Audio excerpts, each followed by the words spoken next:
بسم اللہ الرحمن الرحیم۔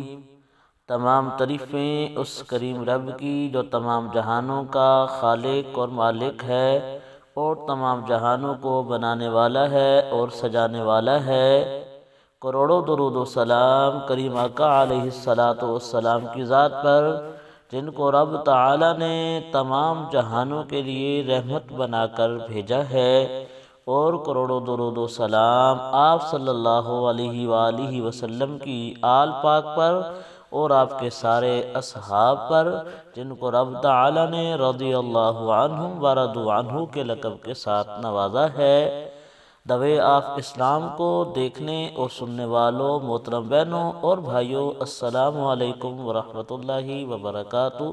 ہم امید کرتے ہیں آپ حضرات خیریت کے ساتھ ہوں گے۔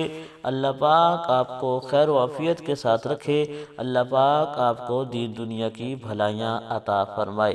محترم بہنوں اور بھائیوں، آج جس موضوع پہ ہم بات کرنا چاہتے ہیں وہ ہے سورۃ اخلاص کا وظیفہ۔ ہر مراد پوری کرنے کے لیے انشاءاللہ اس وظیفہ سے آپ کی دلی حاجت، چاہے وہ دنیاوی حاجت ہو چاہے وہ دینی حاجت ہو، جو بھی حاجت ہوگی انشاءاللہ سورۃ اخلاص کا ایسا وظیفہ ہم آپ کو بتانے والے ہیں۔ انشاءاللہ اللہ پاک اس وظیفہ کے ساتھ کرم ضرور فرمائے گا۔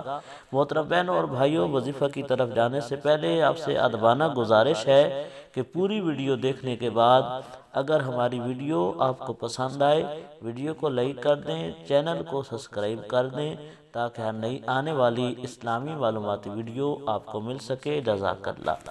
محترم بہنوں اور بھائیوں، وظیفہ ہے سورۃ اخلاص کا۔ کرنے کا طریقہ یہ ہے کہ اول آخر 11 مرتبہ درود شریف پڑھنا ہے۔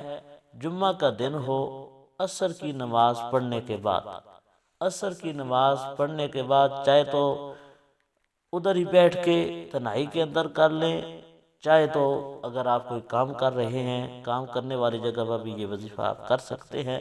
بالکل آسان سا وظیفہ ہے۔ اول آخر 11 مرتبہ درود و سلام پڑھنا ہے، اور اس کے بعد سورۃ اخلاص 11 مرتبہ، سورۃ اخلاص 11 مرتبہ پڑھنی ہے۔ یہ وظیفہ صرف جمعہ والے دن آپ کر سکتے ہیں۔ جمعہ والے دن آپ نے یہ وظیفہ کرنا ہے۔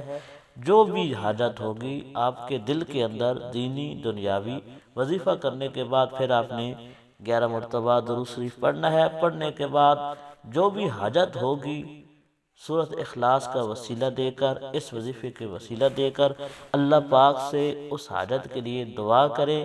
انشاءاللہ اس وظیفے سے اللہ پاک ہر مراد، ہر حاجت پوری فرمائے گا۔ اللہ پاک اس سورۃ اخلاص کے ذریعے کرم ضرور فرمائے گا۔ اس کے وسیلہ کے ساتھ اللہ پاک ہمیں ان وظائف سے فیض و برکات حاصل کرنے کی توفیق عطا فرمائے۔ اللہ پاک ہمارا حامی و ناصر ہو، آمین۔